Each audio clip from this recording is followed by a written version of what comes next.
여러분, 한 주간 동안 은혜 가운데 주와 동행하며 사신 줄로 믿습니다. 때이른 무더위가 우리 육신을 많이 피곤하게 하지만은 또 코로나로 인한 여러 가지 제한된 환경들이 우리의 마음을 결코 편하게 하는 것은 아니겠지만은요, 그 가운데서도 하나님 바라보는 시선 놓치지 아니하고 오늘 우리 찬양대의 찬양처럼 주님께 참 소망을 두고 은혜로 주시는 그 자유함을 누리며 사는 우리 모두가 될 수 있기를 주님의 이름으로 축원합니다.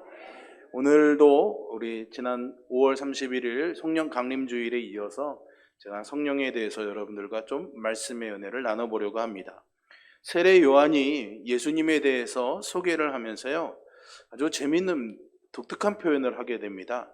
마태복음 3장 11절에서요, 나는 물로 세례를 주었지만 내 뒤에 오시는 분은 불과 성령으로 세례를 주실 것이다, 이렇게 소개를 하거든요. 이것은 세례 요한이 예수님을 우리의 구원자라고, 나는 신들매 풀기도 감당치 못할 뿐이라고, 그런 하나님 되심을 말하는 것 이외에 불과 성령으로 세례를 주시는 분이다라는 아주 특이한 표현이죠. 예수님을 세례 주시는 분으로, 그것도 성령의 세례를 주시는 분으로 소개하고 있습니다. 세례 요한의 이러한 소개처럼 예수님이 주시는 이 성령으로 받는 세례, 즉 성령 세례가 무엇인지 오늘은 좀 우리가 한번 짚어보려고 합니다. 왜냐하면 이것이 우리 신자의 성결한 삶에 아주 중요한 부분이기 때문입니다. 보통 우리는 성령 세례 이렇게 말하면은 대부분은 특별한 성령 체험으로 이해하시는 경우들이 많이 있습니다. 즉 예수님을 믿고 난 이후에 아니면 예수님을 믿게 될 때에 우리의 신앙생활을 어떤 굉장히 고양하거나 아니면은 우리의 신앙을 굉장히 성숙해 하거나 어떤 삶에 큰 전환을 가져오게 되는 그런 특별한 성령 체험을 가리키는 말로 우리가 이 성령 세례라는 말을 사용을 합니다. 그래서 그 체험을 하고 나면은 예배가 정말 말할 수 없는 큰 기쁨이 되기도 하고요. 또 기도가 뜨거워지기도 하고요. 하나님의 말씀이 정말 꿀처럼 달게 느껴지기도 하고요. 주님을 모르는 사람들을 보면은 내가 만난 예수님을 소개하고 싶어지는 그런 삶이 되었다라는 그런 의미를 가지게 되죠. 여러분, 이런 체험은 신자의 삶에 분명히 있는 것이고 그것은 교회의 역사에서 수없이 많이 증거가 되었고 우리의 삶의 주변에도 많은 사람들의 간증과 고백을 통해서 우리가 접할 수가 있습니다. 성령께서는 우리에게 아주 이런 특별한 체험을 선물로 주시는 분인 것은 분명합니다. 그리고 우리는 그러한 체험을 통해서 우리의 신앙의 성장도 이루어 갑니다. 오늘 제가 여러분들에게 질문하고 또 답하고 싶은 것은 우리 세례 요한이 소개해 준 것처럼 예수님께서 우리에게 성령으로 세례를 주시는 분인데 우리가 생각하는 그런 성령 세례와 세례 요한이 말한 예수님의 그 성령 세례가 과연 같은 것인지 아니면 무엇인지를 조금 잘 이해했으면 하는 그런 마음이 있습니다. 이 문제를 좀 우리가 잘 살펴보기 위해서 말씀을 몇 가지들을 좀 살펴보려고 합니다. 말씀을 찾아본다기보다는 성경의 사례들을 좀 살펴보려고 합니다. 신약 성경에서 특별히 성령 세례라는 말이나 성령 세례에 관한 언급들이 약 한 7번 정도 나오게 됩니다. 근데 이 7번 중에서요, 정확하게 마태, 마가, 누가, 요한복음 이 4복음서에 딱 한 번씩 전부 4번이 나오거든요. 근데 이 4번 다 아까 제가 여러분에게 말씀드렸던 세례 요한이 예수님을 소개하는, 예수님을 성령 세례 주시는 분으로 소개하는 장면으로 마태, 마가, 누가, 요한복음이 다 등장을 합니다. 여러분, 보통 이 4복음서는 내용들이 같은 예수님의 생애와 복음을 다루고 있지만 이 책을 읽고자 하는 그 독자나 아니면 쓰는 사람의 상황에 따라서 내용의 차이가 조금씩은 있습니다. 그나마 마태, 마가, 누가복음은 비슷한 내용들이 많은데 반해서는 요한복음은 굉장히 또 다른 그런 성격의 복음서이기도 하거든요. 근데 이 4개의 복음서에 똑같은 이 예수님을 성령 세례 주는 분으로 소개한다는 것은 굉장히 특이할 만한 언급이다, 이렇게 말할 수가 있습니다. 그리고 이 4가지 외에 남은 이제 3개 남았죠. 그 중에 2가지는요 사도행전에 나옵니다. 2장에서 오순절 성령 강림의 사건으로 성령 세례가 언급되고요. 그리고 사도행전 10장에 가게 되면 고넬료라는 이방인 백부장이 베드로의 설교를 듣고 예수님을 믿게 되면서 성령님이 그 가족에게 임하는 성령 세례가 일어나는 사건이 두 가지가 언급이 되거든요. 그런데 이 지금까지의 6개의 성령 세례는 그냥 단순히 예수님을 소개하기 위해서 아니면 어떤 사건에 일어난 일들만을 이야기하는 것으로 성령 세례를 언급하고 있습니다. 그래서 성령 세례가 과연 뭐냐라고 이렇게 좀 내용을 설명해 주는 것이 별로 없지요. 그런데 마지막 남은 오늘 우리가 읽은 본문 고린도전서 12장 13절에서는 그것이 나옵니다. 그래서 이것을 좀 주목해서 봐야 될 필요가 있습니다. 오늘 본문의 말씀을 다시 한번 보십시오. 우리가 유대인이나 헬라인이나 종이나 자유자나 다 한 성령으로 세례를 받아 한 몸이 되었고 또 다 한 성령을 마시게 하셨느니라. 아멘.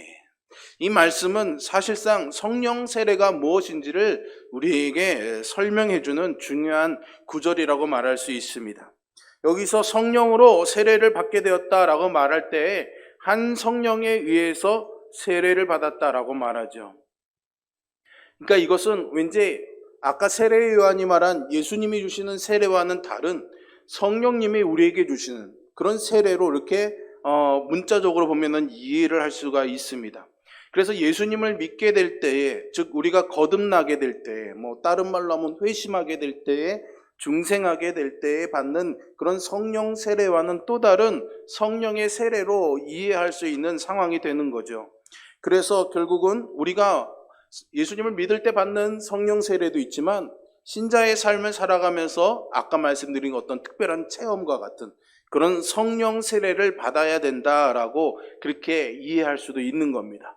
그런데 어떤 분들은 아니야, 그게 아니야 라고 말하는 분들도 있습니다. 왜냐하면 성경에서 사실 성령 세례에 대해서 말할 때 이런 어떤 그런 차이점, 예수님이 주시는 성령 세례와 성령님이 오셔서 주시는 성령 세례, 그리고 중생할 때 받는 세례와 신자의 삶을 살아가면서 받는 세례를 특별히 구분해서 표현하고 있지 않거든요. 거의 같은 의미로 사용을 하고 있습니다. 더군다나 오늘 우리가 읽은 말씀을 보면은요, 바울이 고린도 교회 교인들을 향해서 우리가 다 한 성령으로 세례를 받았다라고 그렇게 말하고 있거든요. 그러니까 교회에 있는 교인들한테 여러분 우리는 다 예수님을 믿고 한 성령으로 세례를 받았습니다 라고 그렇게 말하고 있는 겁니다. 그러면 여러분 예수님을 믿고 받는 성령 세례와 신자의 삶을 살아가면서 받는 특별한 체험, 그 성령 세례가 따로 있다고 한다면 바울의 이 말은 모순이 되는 거죠. 앞뒤가 맞지 않는 겁니다. 왜냐하면 사실은 여기 있는 우리들도 여러분들이 예수님을 믿지만은 이런 아까 말씀드린 그런 성령의 체험 같은 특별한 그런 성령 세례를 경험하신 분도 있고 경험하지 않으신 분도 분명히 있기 때문입니다. 그것은 구원의 문제와는 조금 다른 부분입니다. 그런데 바울은 그런 성도들에게 우리가 다 한 성령으로 세례를 받았습니다 라고 말하고 있는 것은 그런 성령 체험과는 상관없이 우리 모두가 한 성령 안에서 믿음을 가지고 예수님 믿을 때 세례 받았다, 이렇게 성령 세례를 받았다라고 그렇게 말하는 것으로 이해할 수도 있는 거죠. 이렇게 이해할 수도 있고 이렇게도 이해할 수 있습니다. 왜 그런가 하면은 성경에는 이런 사례도 있고 이렇지 않은 사례도 있기 때문이거든요. 그거를 몇 가지 더 살펴보겠습니다.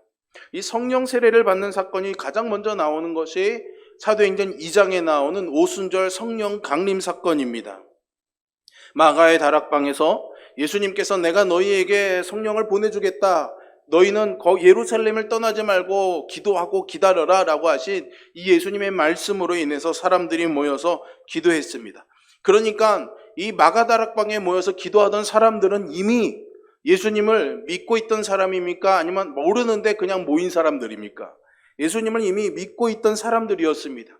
그리고 예수님은 제자들에게 이미 예수님의 말씀을 믿고 따라오는 사람들을 거듭난 신자라고 말씀하신 적이 있습니다.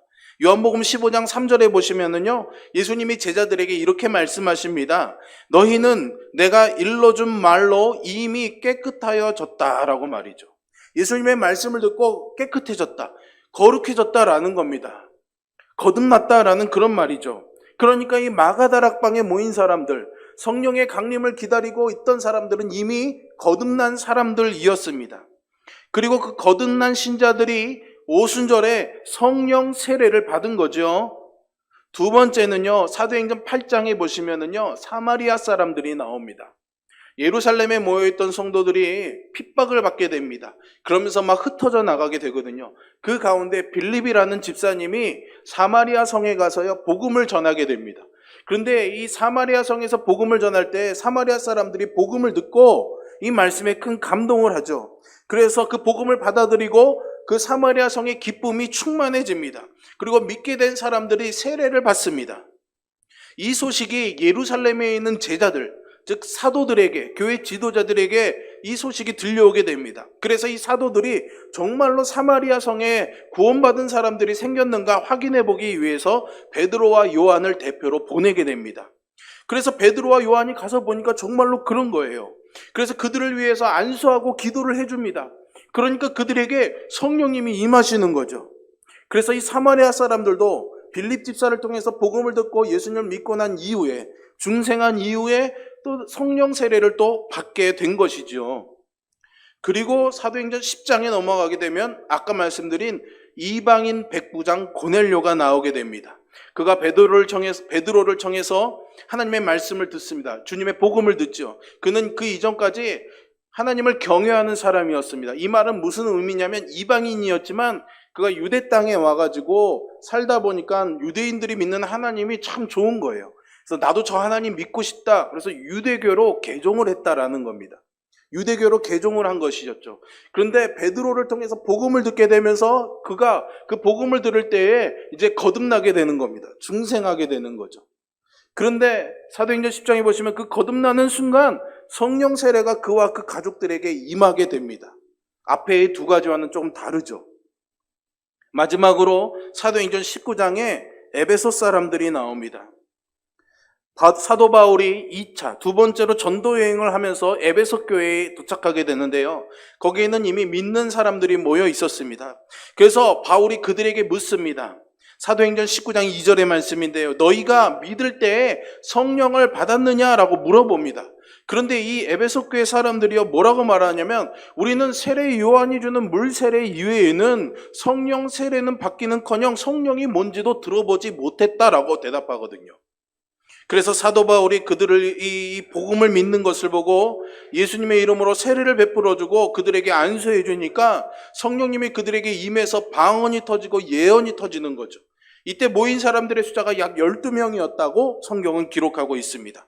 그러니까 이 에베소 교회 교인들도 예수님을 이미 믿고 있었는데 바울이 와서 기도해 줄 때 성령 세례를 경험하게 된 것이죠. 여러분 이 네 가지 경우들을 살펴보면 세 가지 경우는 믿고 있었던 사람들이 성령 세례를 받은 것이고 고넬료의 경우는 말씀을 듣고 예수님을 믿게 되는 그 순간 중생과 함께 성령 세례를 받게 됩니다. 그러니까 이 성령 세례가 예수님을 믿을 때에만 꼭 우리에게 주어지는 것이다. 아니면은 예수님을 믿고 나서 신자의 삶을 살아갈 때 주어지는 체험이다라고 우리가 정확하게 결론을 내리기가 사실상은 어렵습니다. 한 가지 먼저 언급하는 것은 우리 기독교 전통에서는, 우리 기독교 교리에서는 우리가 예수님을 믿고 중생할 때 이 성령 세례도 받는 것으로 우리 성결교회는 이해하고 있습니다. 이걸 제가 뒤에도 다시 한번 설명드리고 싶습니다.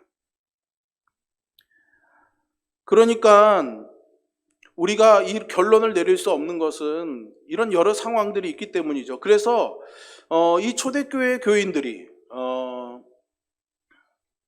오순절 성령 강림에 있었던 마가다락방의 120명이나 아니면 사마리아 성에서 예수님을 믿고 성령 세례를 받았던 사람들이나 아니면 에베소 교회의 성도들처럼 그렇게 우리가 예수님을 믿고 나서 그 다음에 성령 세례를 받는다라고 이렇게 어떤 그것을 표준화, 이것을 공식화해서 그대로 받아들이기는 조금 어렵다라는 겁니다.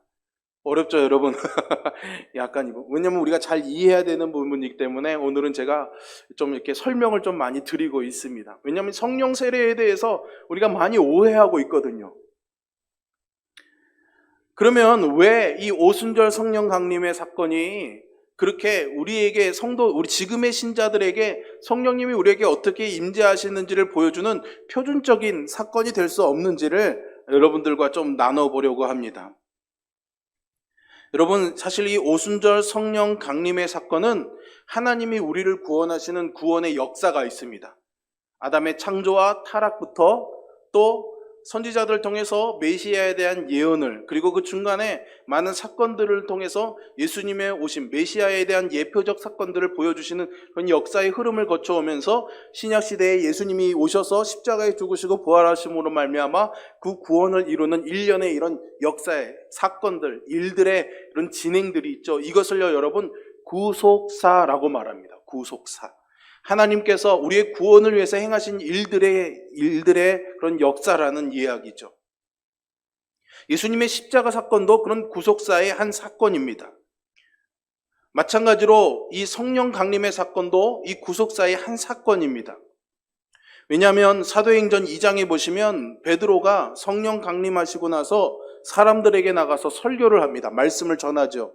그때 그가 요엘서의 말씀을 인용해서 그 오순절 성령 강림에 임하신 성령 사건이 무엇인지를 그가 설파합니다. 사도행전 2장 17절부터 18절의 말씀인데요, 여러분들이 잘 아시는 말씀입니다. 하나님이 말씀하시기를 말세에 내가 내 영을 모든 육체에 부어주리니 너희 자녀들은 예언할 것이요 너희 젊은이들은 환상을 보고 너희의 늙은이들은 꿈을 꾸리라. 그때 내가 내 영을 내 남종과 여종들에게 부어주리니 그들이 예언할 것이다 라고 말하죠. 그러니까 하나님이 요엘 선지자를 통해서요, 구약 시대처럼 몇 명의 인물들, 선지자나 어떤 특별한 사도들, 선지자나 사사들, 어떤 그런 사람들에게만 성령을 주셔서 사명을 감당하게 하는 것이 아니라 이제는 예수님이 오신 이후에 이제 이 신약의 시대에 말세가 되면은 하나님의 영, 성령이 모든 육체에 부어질 거라고 이미 약속을 하시는 거죠. 유대인들뿐만 아니라 이방인들에게도, 선지자뿐만이 아니라 남녀노소 누구에게도 부어주실 거라는 약속을 하시는 겁니다.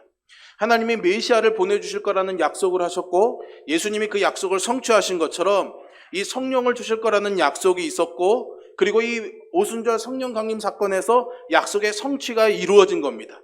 그래서 이것을 구속사적인 사건으로 하나로 묶어서 우리가 이해할 수가 있는 것이죠. 여러분, 예수님께서 우리를 위해서 십자가에서 죽으셨습니다. 이것은 하나님이 우리를 구원해 주시겠다는 약속의 성취입니다.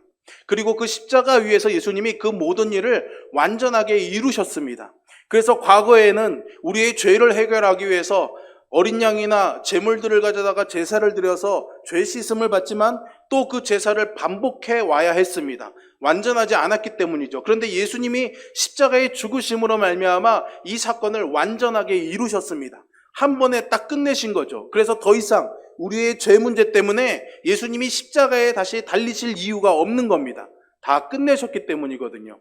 마찬가지로 오순절 성령 강림의 사건도 이 구속사적 사건들 속에서 이루어진 사건이기 때문에 다시 반복될 이유가 없는 것입니다. 그래서 오순절 성령 강림은 똑같이 반복되어야 될 사건이 아니라 교회에게 일어난 특별한 사건이었다라고 우리가 이해해야 됩니다.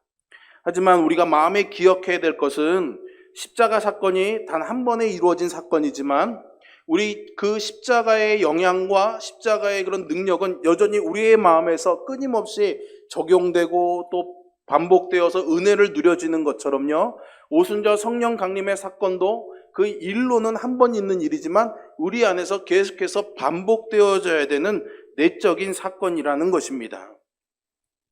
성령 강림도 한 번의 사건이지만 성령께서는 계속해서 우리 믿는 자들에게 오셔서 그 하시는 그 일들을 끊임없이 하시는 거죠. 그래서 교회 역사 속에서 성령님이 오신 것은 한 번의 사건이지만 그분의 은혜를 구하고 체험하는 것은 우리 신자들의 마음에서 계속해서 일어나야 되는 사건입니다. 이거를 좀 어떻게 하면 쉽게 설명드릴 수 있을까? 제가 머리털 한 30개 뽑고 고민을 했습니다. 그래서 오늘 이마가 좀 더 넓어 보이죠, 여러분? 많이 나도록 기도해 주시기를 바랍니다. 그러다가 한 가지 이런 생각이 들었습니다. 여러분, 남자들이 20살이 되면은 군대를 갑니다. 그죠? 우리 방송실에 봉사하는 청년도 다음 주에 이제 군대 갑니다. 열심히 성실하게 봉사했는데 다음 주 주일을 지나고 나면 월요일 날 이제 군대를 가야 됩니다. 얼마나 제가 아쉬운지 모릅니다. 예, 온라인 방송할 때 너무나 잘해줘서 굉장히 제가 편했는데 아쉽습니다. 다음 주에 우리가 여기서 기도해 줄 때 여러분들이 좀 기도해 주셨으면 좋겠습니다. 군대를 가면은요, 훈련소로 갑니다. 그죠? 훈련소로 가면은 훈련소에서 입소식을 하고 이제 엄마 아빠 안녕, 자기 안녕 이렇게 하고 이제 부대로 들어가게 되죠. 부대로 들어가게 되는 순간 군복으로 갈아입고 여기다가 자기 훈련병 번호를 딱 붙이게 됩니다. 번호가 보여야 되죠. 그리고 나서 이제 조교나 교관들이나 이런 사람들이 야, 너! 이렇게 부르거나 손으로 어깨를 툭 치면은 기계적으로 나와야 되는 게 있습니다. 그게 뭡니까? 예! 189번 훈련병 정의로! 이렇게 대답해야 됩니다. 이걸 관등성명이라고 합니다. 왜 이런 대답을 할까요? 너는 지금 훈련병이야. 너는 이제 군인이야. 이게 이제 훈련소를 나와서 군인 생활하면서도 끊임없이 반복됩니다. 계급을 대고 상급자가 부르거나 손을 대면 네 병장 누구누구 이렇게 대답하거든요. 왜 그런 걸 할까요, 여러분? 자기의 정체성을 확인하는 거거든요. 내가 정말 훈련병인지 내가 정말 군인인지를 확인하기 위해서 아침마다 일어나서 입소식을 해야 될 이유가 없죠, 여러분. 입소식은 한 번으로 끝나는 겁니다.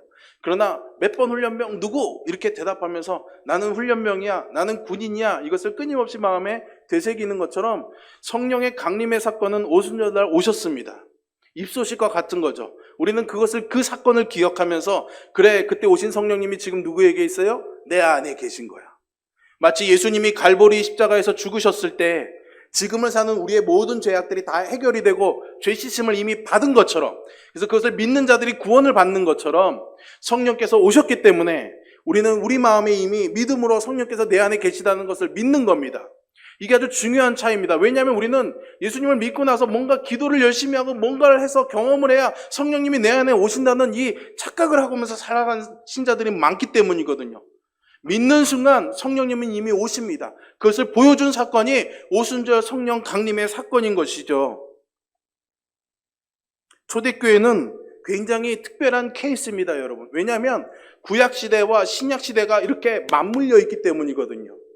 그래서 그 구약시대의 약속과 신약시대의 성취가 이루어졌음을 보여주기 위해서 예수님의 십자가 사건도 있는 것이고 성령 강림의 사건도 있었던 것이고 그것이 세상에 드러나 보여져야 되기 때문에 많은 이적과 기적들이 일어난 것입니다. 그렇다고 해서 여러분, 오늘 이 시대는 그런 기적과 이적과 사건들이 일어나지 말아야 된다고 말씀드리는 것은 분명히 아닙니다. 왜냐하면 성령님이 있는 모든 사람들, 모든 신자와 하나님의 통치가 있는 이 땅에서 놀라운 그 하나님의 역사는 지금도 여전히 이루어질 것이라고 저는 믿고 있고 앞으로도 그런 일들은 우리 안에서 끊임없이 풍성하게 일어날 것이라고 저는 믿고 있습니다. 성경은 그것을 우리에게 약속하고 있는 것이죠. 그러니 여러분, 이런 성령 세례 이후에 또 다른 성령 세례가 있는 것이 아니라 우리는 이미 예수님을 믿고 거듭날 때에 성령 세례 받은 신자라는 것을 꼭 기억하시기를 바랍니다. 세례 요한이 예수님을 소개하면서 그분을 성령과 불로 세례를 주실 분이라고 소개한 것은 그러면 무엇을 말하는 걸까요? 바로 오순절 성령 강림의 사건을 의미하는 것입니다. 그리고 오늘 본문의 말씀은 그것이 어떻게 오늘 우리에게 이어져 오는지를 바울이 설명해 주고 있는 거거든요. 다시 한번 오늘 본문의 말씀을 한번 보실까요? 우리가 유대인이나 헬라인이나 종이나 자유자나 다 한 성령으로 세례를 받아 한 몸이 되었고 또 다 한 성령으로 마시게 하였느니라. 아멘. 여러분, 이것은 굉장히 충격적인 사건입니다. 아까도 말씀드린 것처럼 초대교회는 구약시대와 신약시대가 맞물려 있다고 그랬죠. 구약시대에는 특별한 사람들이 하나님의 영을 받았습니다. 그러니 유대인들의 마음에는, 그리고 그 유대인들을 통해서 함께 신앙생활하는 사람들에게는 우리가 예수님을 믿지만 하나님이 내 안에 함께 계셔, 하나님의 영이 내 안에 오셔, 이것을 받아들이는 것이 굉장히 어려운 일이에요. 근데 바울이 파격적인 선언을 한 겁니다. 그 하나님의 영이, 그 하나님의 거룩하신 영이 우리의 죄 때문에 우리와 떨어져 있었는데, 우리와 분리되어 있었는데 예수님이 십자가의 죽으심으로 말미암아 그 벽과 담이 다 허물어지고 이제는 그 하나님의 영이 우리의 심령 가운데 오신 거야. 근데 그 심령, 하나님의 영이 유대인들에게 뿐만이 아니라 아까 말씀드린 사마리아 사람들이나 이방인으로 개종한 고넬료나 아니면 에베소에 있는 그런 많은 이방인들에게까지도 하나님이 오셨다라는 이 선언은 굉장히 파격적인 선언인 것이죠. 오늘 우리에게도 마찬가지입니다. 나 같은 사람에게, 나 같은 인생을 사는 사람에게 나같이 부족한 사람에게 하나님이 함께 하실까? 아닙니다, 여러분. 여러분들에게도 예수님을 믿는 이 믿음, 복음을 믿는 그 믿음 가운데 성령님이 함께하고 계심을 믿으시기를 바랍니다. 이것은 성경의 약속이요 하나님의 약속입니다. 그래서 바울이 고린도에 복음을 전할 때 그들이 믿었고 세례를 받았다라고 기록하고 있지만은 성령을 받았다라는 사건은 언급되고 있지 않습니다. 왜요? 이미 그들은 예수님을 믿을 때 이미 한 성령으로 세례받은 사람이었기 때문이거든요. 그러면 이 성령 세례의 목적이 과연 무엇이냐? 한 가지를 더 짚어보겠습니다. 그것은 오늘 본문의 말씀처럼 한 몸 되게 하는 것입니다. 성령 세례는 그리스도를 믿는 우리 각자들이 그리스도 안에서 주님과 한 몸이 되게, 그리스도와 연합하게 하는 것이고, 또 믿는 자들이 교회라는 이름으로 한 몸 되게 하는 것입니다. 여러분, 이것이 성령이 하시는 가장 중요한 일입니다. 어떤 기적을 일으키고 신비한 체험을 하는 것은 다 부수적인 것입니다. 제일 중요한 일은 우리로 하여금 한 몸 되게 하는 것이죠. 여러분, 신약의 교회가 어떻게 시작이 되었습니까? 마가다락방에 모여있는 120명의 사도들이 성령을 받고, 그리고 그 성령 받은 베드로가 나가서 복음을 전할 때 3,000명이 회심하여 돌아옴으로 인해서 교회가 시작이 되었습니다. 그리고 그들은 서로가 하나가 된 것이죠. 그 교회의 모습이 어땠는지 여러분 잘 아시지 않습니까? 사도행전 2장 42절부터 47절에서 그 성령으로 하나 되게 하신 교회의 모범을 성경은 우리에게 소개해주고 있습니다. 저희가 사도의 가르침을 받아 서로 교제하며 떡을 떼며 기도하기를 전혀 힘쓰니라. 사람마다 두려워하는데 사도들로 인하여 기사와 표적이 많이 나타나니 믿는 사람이 다 함께 있어 서로 물건을 통용하며 또 재산과 소유를 팔아 각 사람의 필요를 따라 나누어 주고 날마다 마음을 같이 하여 성전에 모이기를 힘쓰고 집에서 떡을 떼며 기쁨과 순전한 마음으로 음식을 먹고 하나님을 찬미하며 온 백성들에게 칭송을 받으니 주께서 구원받는 사람들을 날마다 더하게 하시니라. 아멘. 성령이 하신 일이 뭔가요, 여러분? 하나 되게 하신 겁니다.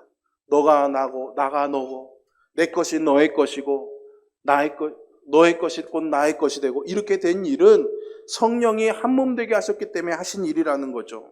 무엇이 초면인 이들을 이렇게 하나가 되게 했을까요? 성령이 하신 일입니다. 여러분 생각해 보세요. 사실 여기 있는 우리 모두도 예수님을 믿는 것이 아니면은 서로 아무 상관도 없는 사람들 아닙니까? 제가 예수님을 믿지 않았으면 어떻게 이 강원도에 와서 살게 되었을까요? 상상도 할 수 없는 일이었습니다, 여러분. 예수님을 믿기 때문에 우리가 한 몸 되었기 때문에 이 자리에서 서로 형제요, 자매요, 우리는 한 몸이요, 서로 사랑한다고 고백하며 그 한 몸됨의 공동체를 이루어오며 살아가게 하는 것이죠.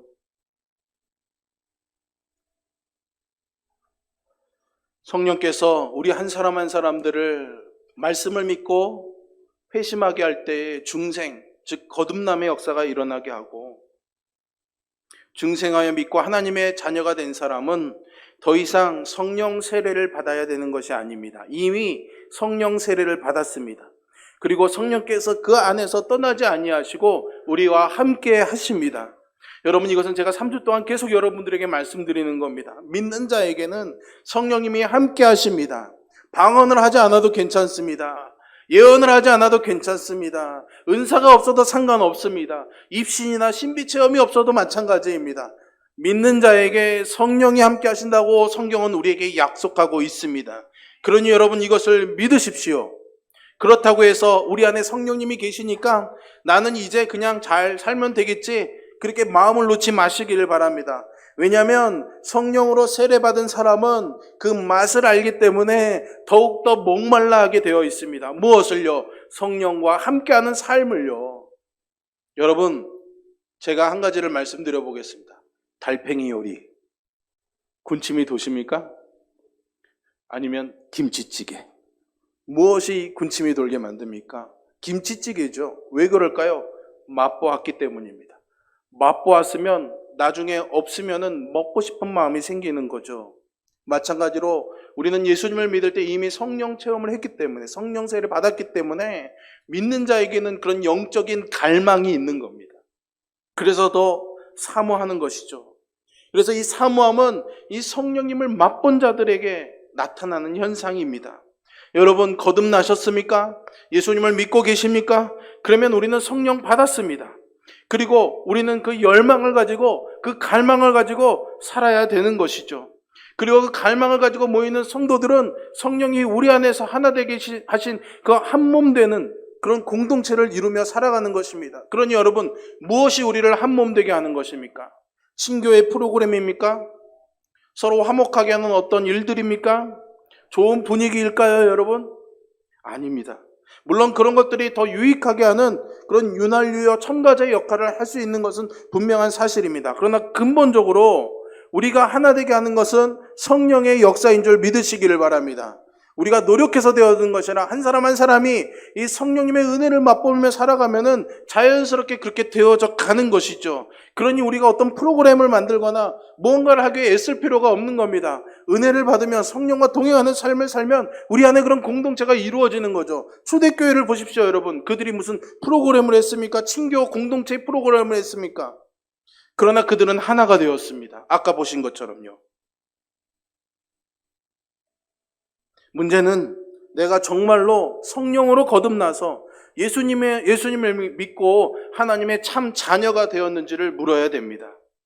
그러니 이제 이 말씀을 마무리하며 저는 여러분들에게 마지막으로 이렇게 권면하고 싶습니다. 여러분, 데살로니가전서 5장 19절의 말씀처럼 성령을 소멸치 마시기를 바랍니다. 소멸치 말라는 것은 불을 끄지 말라는 말이겠죠. 우리 안에 이미 불이 있다는 것을 전제하고 있는 겁니다. 소멸치 말라는 것은 우리 안에 성령의 불이 이미 믿는 자에게 있습니다. 그러니 성령 받기를, 성령 세례를 구하는 것이 아니라 우리 안에 있는 성령 세례를 믿으며 성령님이 나와 함께 하심을 믿으며 그 불을 끄지 마십시오, 여러분. 그것은 교회의 한 몸됨을 만드시는 성령의 역사를 방해하는 그것을 저해하는 그런 행동들을 하지 말라는 의미인 것입니다. 언젠가 내가 성령 세례를 받으면 형제자매를 사랑해야지 이렇게 말하지 마십시오. 성령 세례를 받지 않은 하나님의 자녀는 존재하지 않습니다. 성령 세례가 없으면 하나님의 자녀는 없습니다.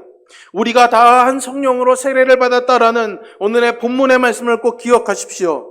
그러니 여러분들의 안에 계신 이 성령의 역사를 끄지 마시기를 바랍니다. 형제자매를 사랑하지 못하게 하는 것에 여러분을 맡기지 마시기를 바랍니다. 우리의 공동체를 깨터드리는 다른 사람과의 믿는 자와의 관계를 막는 그 어떤 것에도 여러분들의 삶을 허락하지 마시기를 바랍니다. 그것이 바로 성령님을 소멸하는 것이기 때문입니다.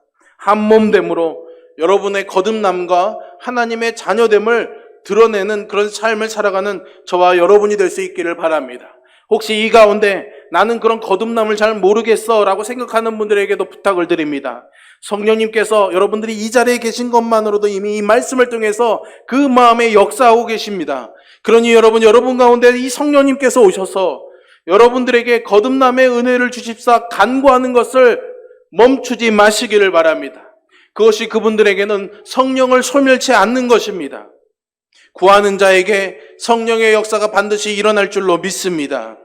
그래서 우리 모두가 우리 안에 계신 이 성령님을 통하여서 한몸됨의 역사를 이루어가는 귀한 공동체가 되기를 주님의 이름으로 축원합니다. 기도하겠습니다.